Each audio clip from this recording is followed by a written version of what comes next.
Hello, welcome to Here with Laura. I am your host, Laura Williams. I'm a designer, entrepreneur, a mom, and this is a space where real life and meaningful conversations happen. Each episode, I sit down with people who inspire me, fellow creatives, business owners, parents, and dreamers to talk about the behind the scenes of building a life with intention. We'll cover everything from the beauty of slow mornings to the chaos of growing a business or raising a family and all the messy, magical moments in between. Whether you're multitasking or taking a moment to yourself, I'm so glad you're here. Today, I'm joined by someone who has been an instrumental part of the growth of my business. She is a superhuman powerhouse at what she does. And this is Caroline Pinkston of Caroline Pinkston PR. She is truly inspiring as a mother, savvy business owner, and PR expert. She's carved out meaningful space within the interior design world that did not really exist before. So thank you, Caroline, for being here. Thank you for having me. What a nice intro. No, truly, I can't say it enough. I mean, as a designer, your dream is to have your work be seen. And for me, it would not have happened at all to the level that you have created for me. So I am just so excited to have you here on the show. Well, I'm really excited to be here. Good. So as a little background, I met Caroline at Design Camp. So Design Camp is this amazing opportunity for all designers I think you should go to. It shaped how I run my business as an interior designer. Anastasia Casey from ID.co, Interior Collective, and Lindsay Brook Designs, they put together this amazing program that teaches you all the things you need to know to have a successful interior design business. I've gone twice, and I may go again in a couple years because every time I go, I learn something different because I'm at just another level in my own business. And it's like, okay, if you want to go to the next level, here's what you should do. So highly recommend you check them out if you don't already know about them. But Caroline was there speaking. She did a presentation at Design Camp, and I was watching and I'm like, she's in Austin. This is crazy. So I'm like, I write down all of her information. We speak a little bit afterwards because we actually had dinner together. Yes, we were sitting at the same table. Yeah, that was very fortuitous. Yes. I feel fortunate that you were at my table because you could have been sitting with anybody. That's true. You know? So we hit it off. And then as soon as I got back, I called Caroline. I'm like, all right, tell me what's the deal? What is this going to cost me? Because at this point, I had only been in business for a very short amount of time. And it is a financial... It's a commitment but it's worth its weight in gold. And I have said that a million times over. I mean, you got me into, just in the very first month, you got me into Martha Stewart. House Beautiful, House maybe? Beautiful, right off the bat. Yep. And I'm like, this is insane. You know, like texting it to all of my family members. Yay. How crazy is it? You know, it seems so silly, but it is huge and it impacts your credibility so greatly. Definitely. It provides this third-party validation that says you know what you're talking about in the design world.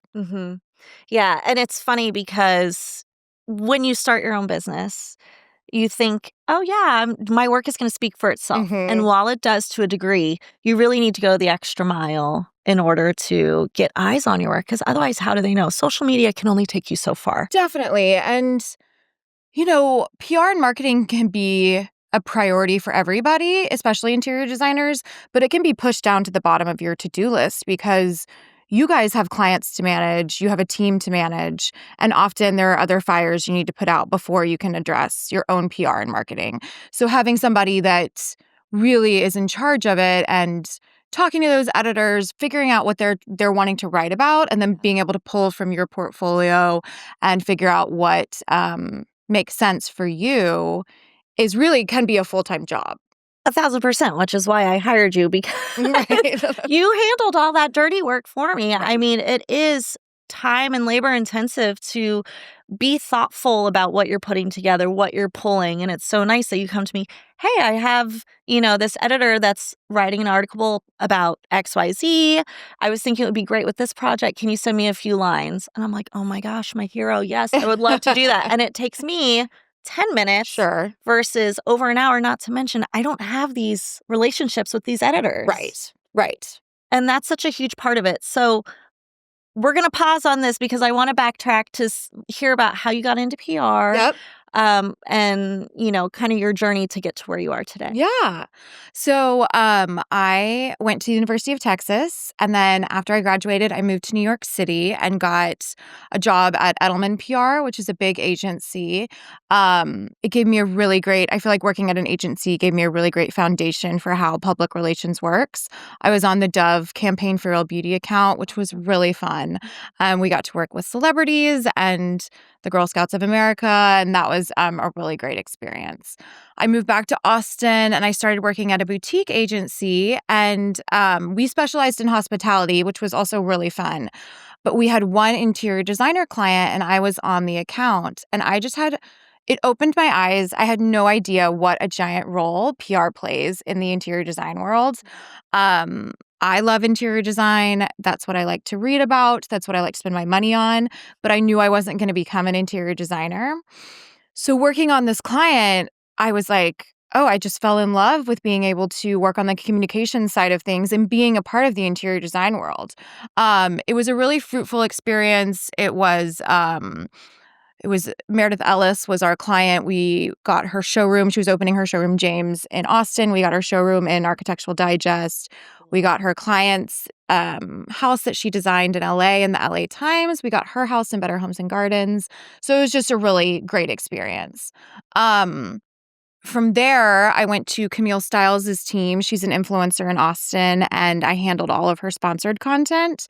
That was a dream gig. She is such a great boss. I loved working with her team.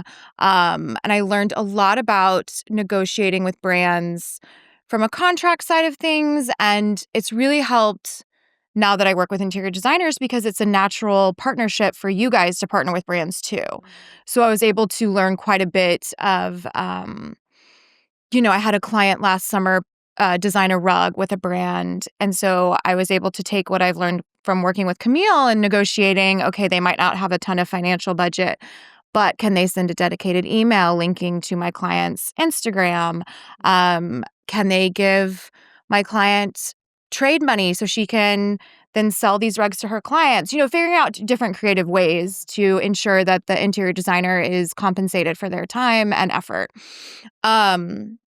So after a couple of years with Camille, I went out on my own and started just doing general PR consulting. And two of my first clients happened to be in the design space. And I was reminded of how much I love it here. And I wanted to get to a place where I was only working with interior designers. So I would say that's happened for probably about the past 4 years. I've been able to niche down. And since doing that— Was it tough to phase into that fully? It was tough because I was doing, I was working with a fashion brand I loved. I was working with different general lifestyle stuff that was fun. But who, of course, helped me really cross over was when Anastasia Casey signed on. And I was like, okay, this is going to help me get to a point where I can say no to She's impacted a lot of people. She truly has. I feel very lucky to have her in my orbit. I've got to get her on this show. Yes. But yeah, I would say niching down was the best thing I've done for my business. And if anybody is considering it in any field, I think it is such a smart business move because while it does narrow your client field down, it makes it such an easier yes for those that you are marketing towards. Absolutely. Yeah. I think I was scared for a little bit to start saying no because I was like, well, I can do PR for anybody. Mm-hmm. But as soon as I made that shift, the quality of press really exploded because I'm just talking to these same editors all the time. Your relationships really grow even. Yes. And when I get feedback from one client, I'm able to share that feedback with everybody, with more than just one person. Mm-hmm. And when I get a request from one specific client, if it makes sense, I can pull, for example, if I get— hi, I know you represent a client that does black and white kitchens. Can I use one of her images? And then I'm like, well, actually, I have a bunch of clients that might have black and white kitchens. So it's been really great. That's amazing. And so when you created your niche down Mhm. firm. How long did it take for you to realize, okay, so now this has legs? Mhm. How did you break up with these clients that you love dearly? Because I'm sure Yes. you feel really passionate about the growth that you've created for all these people. Was it hard to phase out those clients that It you was really hard. I would love? say the one that, I probably felt strongest about, it ended up where she needed to pause on her PR and marketing, and then when she came back a few months later, I just had to say, "Actually, I've shifted." And she was completely understanding and supportive. Yeah. But I think that for the most part, I end up encouraging people to really hire folks that are specialties in fashion PR or in interior design PR because I think that there's so much value in Those in relationships and the exactly. knowledge base of what you can get into, what your best bet is essentially, because that's something else that, I pay you for is your experience in knowing, okay, well, for a home tour, Mhm. XYZ, your best bet is to go with this publication because it's more in Yep. the category of the design style, or this editor I know is going to eat this up. Yep. So Exactly. you're already fine-tuned in what people are wanting, which is incredible. Right. Right. Yeah, so more gains. Yes.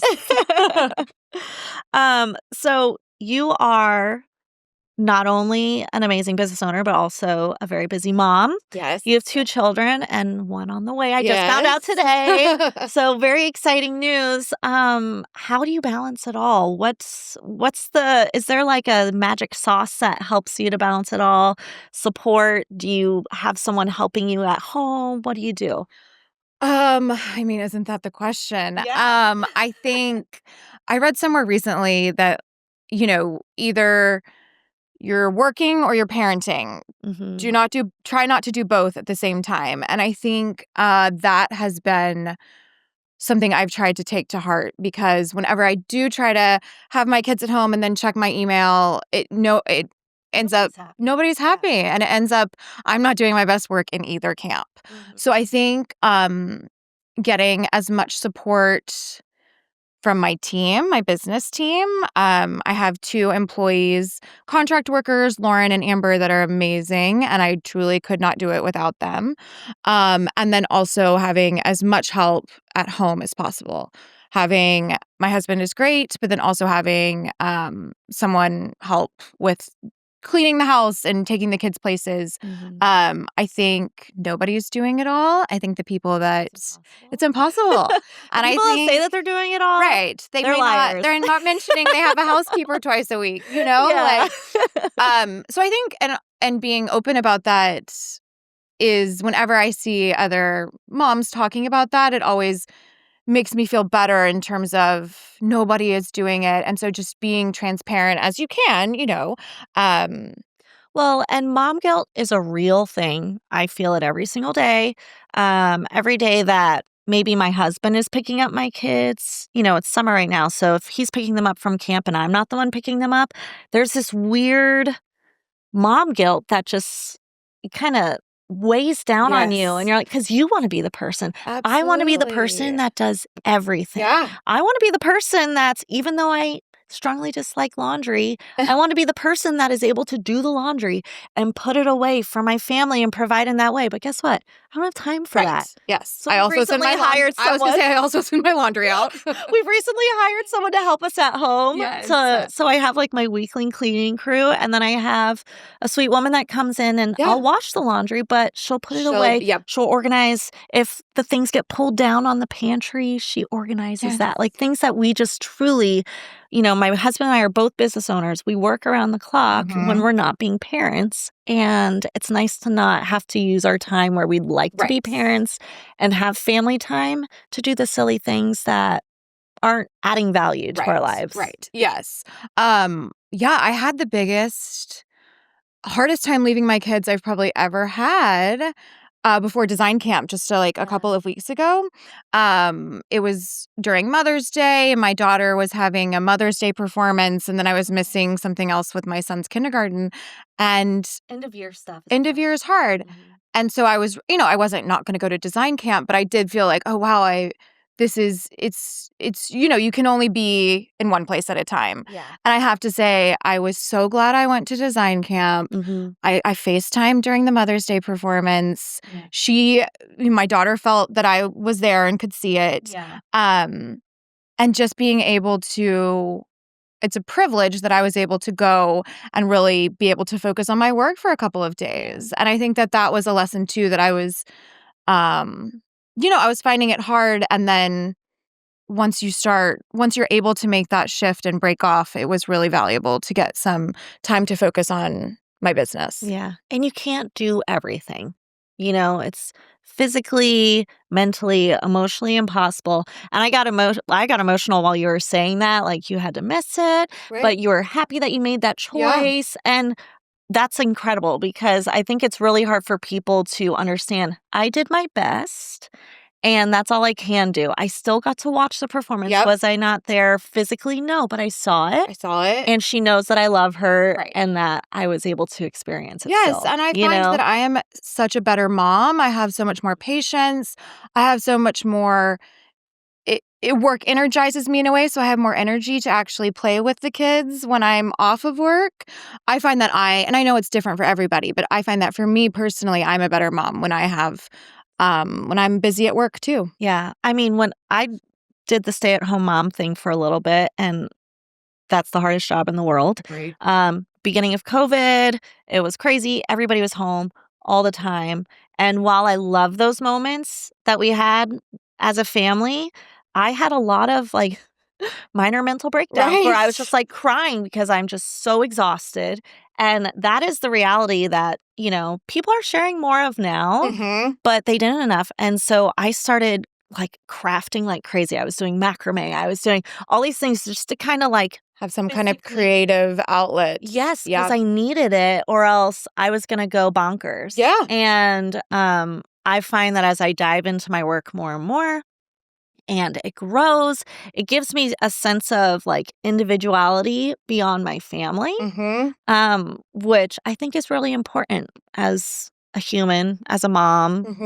I'm not my husband's wife. Right. I'm not my child's mother. I am all those things as Laura Williams, yes, the designer, business owner, all of that. Yes. My friend who worked in a corporate job for years, she just switched to being a stay-at-home mom. And she said, she was making me laugh. She said, now all of the feedback that I get from my children is just constantly mostly negative because, there's a lot of complaining. Yeah. And she's like, when I was working, I got a lot of positive feedback. You get negative too, but you get a lot of positive reinforcement. Because they were just excited you were there. Yeah. And so, I was like, I get some negative feedback from my kids too. Yeah. That also still happens. Maybe it's also an age thing. Yes, yes. I know. Children, they're funny. But, you wouldn't want to trade anything, at all in the time that you spend with them. Also, I think being away makes my kids appreciate when I'm around even more, but they do guilt me oh, you can't take me to this. Right. And I'm I can't today, but I will tomorrow. And right. they're okay. My son especially is okay. This big brown eyes. Yeah. I'm I'm sorry, I love you. Tomorrow, mommy just has a presentation today. Right. Okay, so you mentioned that your team has grown. How did you know it was time to hire on these contractors? And I mean, first of all, her support is amazing. They email me every day. Lauren and Amber are both just such wonderful assets from my side as a client. So I'd love to know, when you knew as Caroline Pinkston PR was growing, it was time to bring in some support. And also what kind of triggered that thought process? Yeah, I think it can be such a big shift as an entrepreneur when you move away from the actual work that that you love doing. I get to do a lot of the pitching, but not nearly as much anymore. Yeah. And so that's been a really big shift because I'm dealing with a lot of the business stuff. I'm dealing with new business calls, proposals, ensuring that everything's happening. And so when I felt my time being pulled into dealing with the I don't want to call it the admin side of things, but there is a lot of admin to it. I needed to make sure that my clients were getting the actual pitching work done, strategy, And the attention the that attention. they deserve. Exactly. Yeah. So when I niche down and you just feel your time you're not be able to do everything. And so I first hired Amber Solomon, who is wonderful. I found her through a virtual assistant agency. And then I was able to buy her out of her contract. So she works full time for me, or she's not full time, but she works exclusively for me. And I interviewed a couple of people, and I didn't need somebody that had PR experience necessarily. She had corporate experience, but I needed somebody with a flexible schedule and someone that was excited and had a good attitude. I think I have found that people that are nice and have good attitudes, whether it's clients or employees, that has become so important. Mm-hmm. Um, We don't have time for the riffraff. right.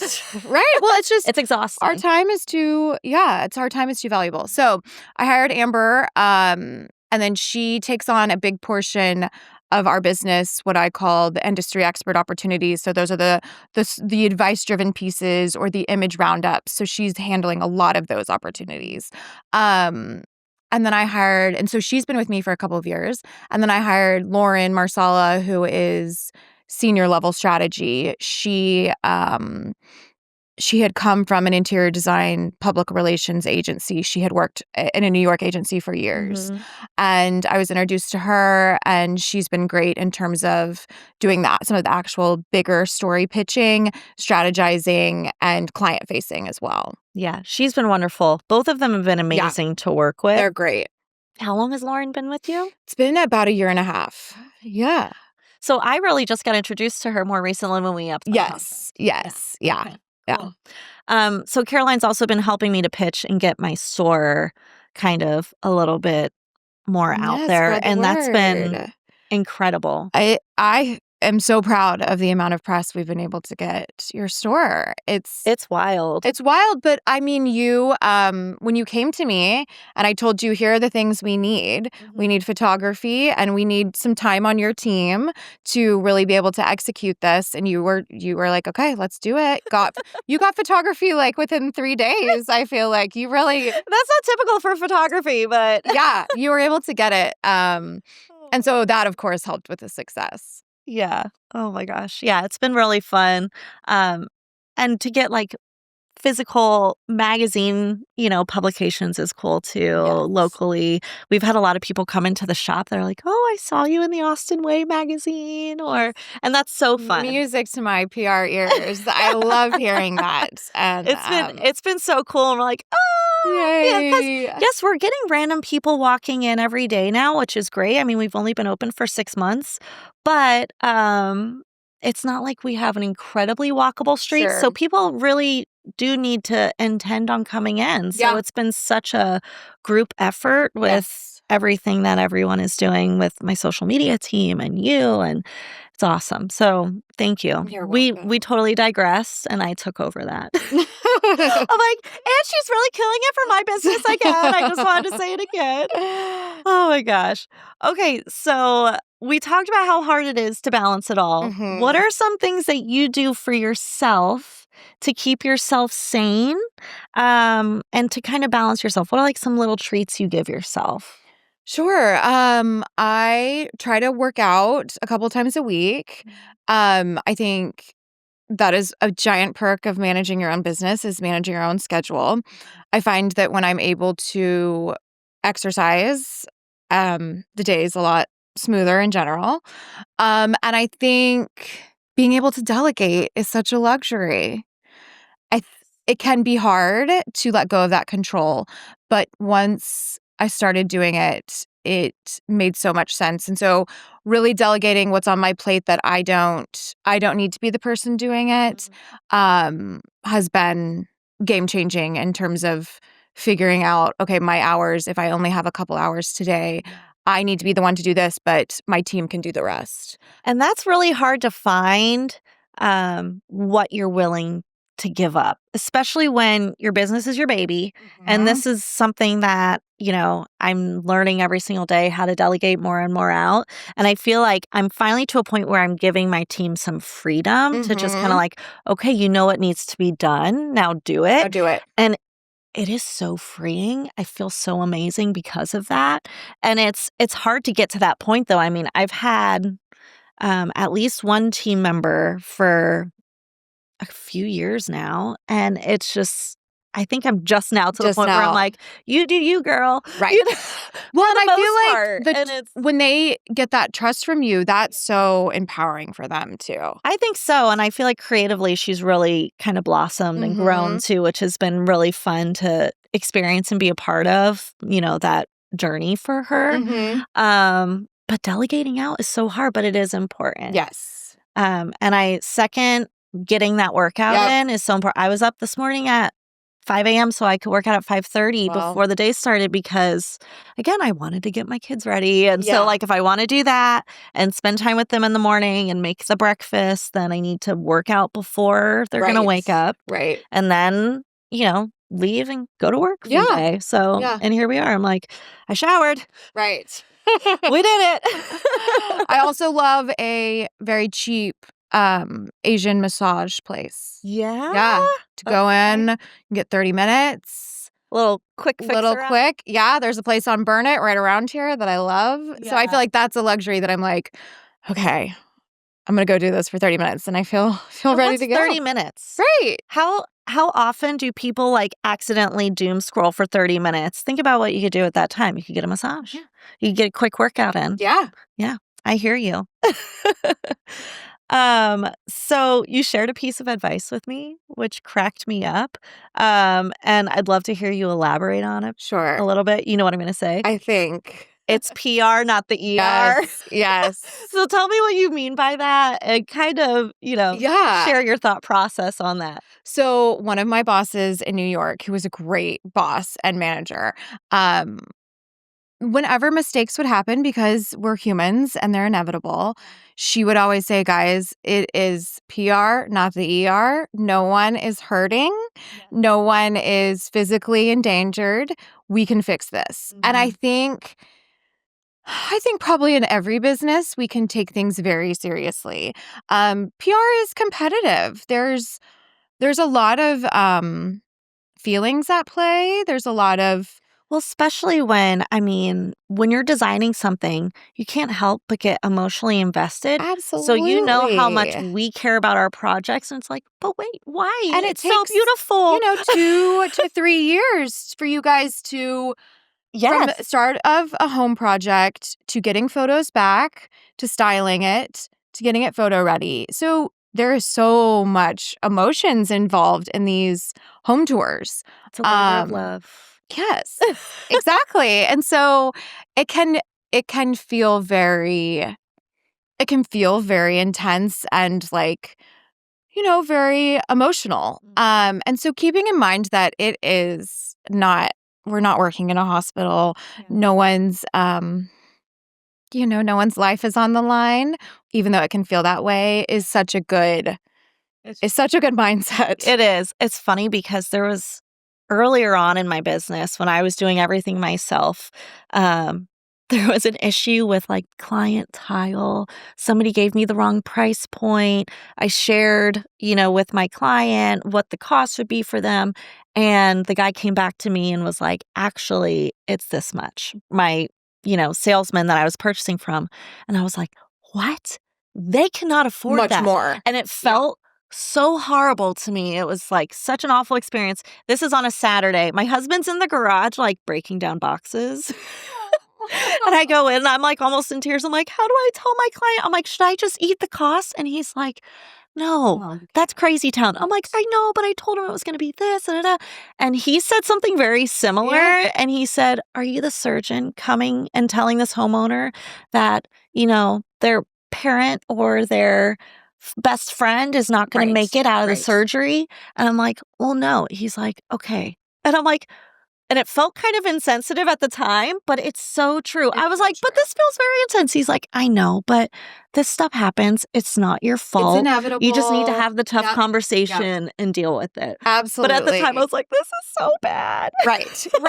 And I feel so grateful that I was able, one of my first bosses was able to instill in me that PR is, well, of course, it's very serious, but also it's okay if mistakes happen. Mistakes are going to happen. Yeah. Shout out to that boss. It's Yes. so great getting little nuggets of knowledge from, 15 years ago Exactly. and bringing it to us now today. Yeah. That's awesome.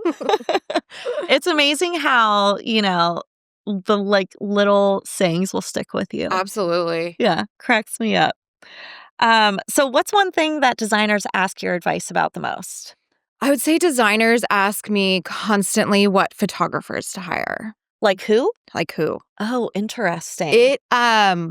Photography has gotten so important. I believe with all of my heart that if media is a goal, then you should invest as an interior designer. The number one thing to invest in is photography. Yeah. And it's hiring the photographers that have been featured in whatever publication you are going for. Interesting. So if you want to get an AD. Yes. Okay. Yes. And it's a game, but if you want to play that game, that's part of it. I think, though, also as an artist, you want to make sure that you're choosing the photographer that's going to capture how you like things to be captured. For instance, right now, a lot of people are photographing their spaces a little bit moodier with a darker kind of look to it. I tend to prefer my spaces to be captured very true to color, not bright, but just how it looks. Just more naturally. realistic. Yeah. Yes. If I walk into the room, this is how it looks. At least, if it's Right. clean. Right. Speaking about my home, But, I think it's important for it to look true to the space. And so it's interesting to see what is published. And sometimes I'm shocked. Like, I'll look through and like, this is a beautiful space, but maybe, I would have photographed it differently with my photography. Also, shout out to Madeline Harper. Love Madeline. She's so talented. She's a dream. And she's great. So fun to work with.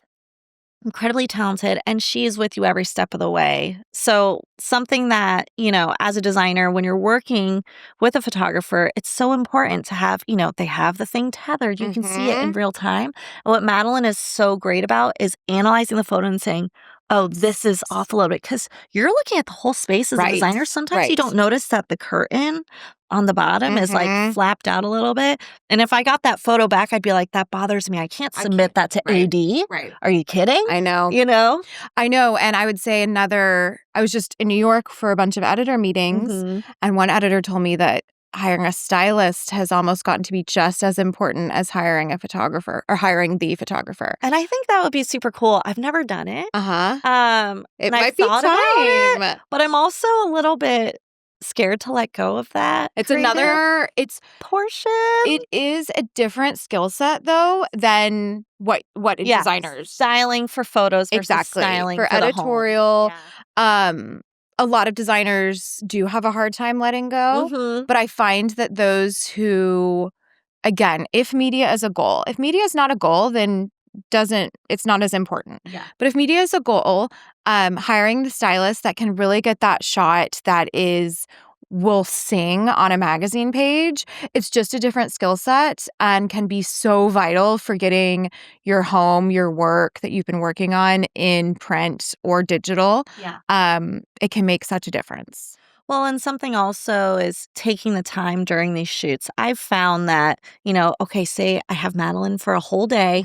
Sometimes we knock out 3 homes. If it's just like, not full homes, but like say I have a kitchen here in this home, then, 20 minutes down the road, I have, the primary bathroom and the powder bathroom or something because we do smaller projects as well. Right. We don't only do full homes. So I'll try and knock those all out in one day. But sometimes I feel like we're on such a rat race that I'm like, did I just devalue what was happening? Madeline still produces great work. Yes. But maybe pumping the brakes would get us the editorial. Well, and you guys are pulled in so many directions. And also you're so close to the projects. Like there's such an emotional tie. So having a third party, a stylist, come in and really be able to offer a new set of eyes and take off the pressure.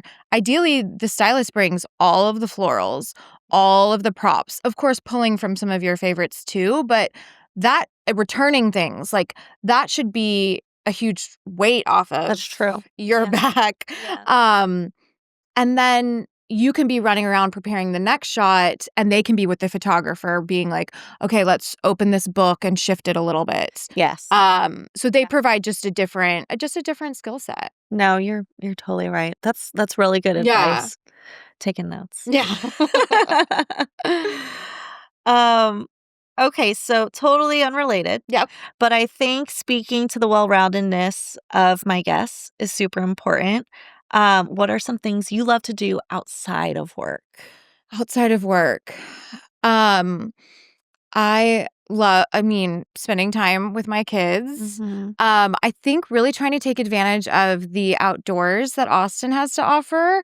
I've been saying that. I've lived in Austin now on and off for 10, 15 years. And I think I finally feel comfortable going to Bull Creek and taking the kids and just, really appreciating the city that we live in. I grew up in Houston, and I always told my kids, I'm like, we had nothing. We don't have the trails. We don't have the trails, the water. So I love being outside as much as possible. And then I really do love to travel. I think prioritizing travel. Do you have trips planned this summer? I do. We're going to be in Wimberley for a week next week with the kids. So that'll be really fun. Then I'm going to Costa Rica with my husband. And then we're going to Florida with the family for a week in July. Good. We're in Florida. In New Smyrna, right outside of. Yeah. I grew up there. That was my beach I went to growing up. It's a tiny beach. Yeah. I grew up in Orlando. So right there. Yeah, you go, it's like 45 minutes from where my house was. So we would, when we went, but it was a big ordeal to go because it was not, people think the beach is very accessible easily no matter where you live, and that's just not the case. Right. And so we'd have to make a day of it. Yeah. So, load up the car, get a cooler, stop at Publix, get the pub subs, which you need to do. I don't know if you know about Publix subs. We go to Publix. We eat pretty much exclusively Publix over there. So yes. Isn't that so funny? The fried chicken at Publix is some of the best chicken tenders. So good. It's so good. And if you throw that on a sub, not healthy. No, delicious, but delicious. Though. Yeah. Exactly. Worth it. Yeah. Oh my gosh. Okay, so something I plan to ask all my guests so that we can learn a little something special to take away from you personally is, do you have any rituals, routines, or little joys that help anchor your day-to-day life? What a good question. Just like little joys. Little joys. I think really acknowledging what brings you joy, like going the extra step and being like, I feel so grateful X, so I feel so grateful that I do get to manage my own schedule. I think being able to work out in the middle of the day is something that I love to do, or go have lunch with a friend or whatever. Other little joys would be being able to, I guess it just goes back to managing my own schedule, being able to go to my son's kindergarten end of the year celebration and not really having to worry about if, someone is expecting me to be somewhere else. Yeah. I will say that always blows my mind. All of these programs for the kids are during the school day, which, is great. That's fine. School's open, whatever. But how do parents who don't manage their own schedules get to go to things? Because I don't miss a beat if I'm, if I'm able. And I just can't imagine if I'm expected to be at a 9-to-5 job. And that's why with my team, I'm like, if you have, Mallory on my team, go to your son's thing. Yeah. It's fine. You're okay for a couple hours to do you. Just fill it in later. Right. But not everybody has a boss that's that understanding. I know. And it blows my mind. I'm like, let's go, people. Yeah. So I think really, so not only, managing my own schedule, but really appreciating it. So I don't know if it's coming across clear, but really taking that extra step of being like, oh, this is something that means a lot to me, and I'm glad I'm able to do it. Yeah. Expressing your gratitude. Yeah. Yeah. Yeah. And I think sometimes you feel even more grateful when you say it out loud. Definitely. It sounds so silly, but Yeah. But being able to go to Muffins with Mom with no problem Mm. is, I haven't always worked at places that would allow that. And so I feel very grateful. That feels like a luxury to me. yeah, that's Yeah. amazing. Well, thank you so much for Thank everything you for having today. me. It has been such a pleasure to have you here on Here with Laura. And if you enjoyed today's conversation, I'd love it if you'd subscribe, leave a review, or share the episode with a friend. It helps more than you know. You can find more about me and Caroline and everything we talked about today in the show notes. And until next time, take care of yourself and don't forget to make space for what really matters. Thank you, Caroline. Thank you.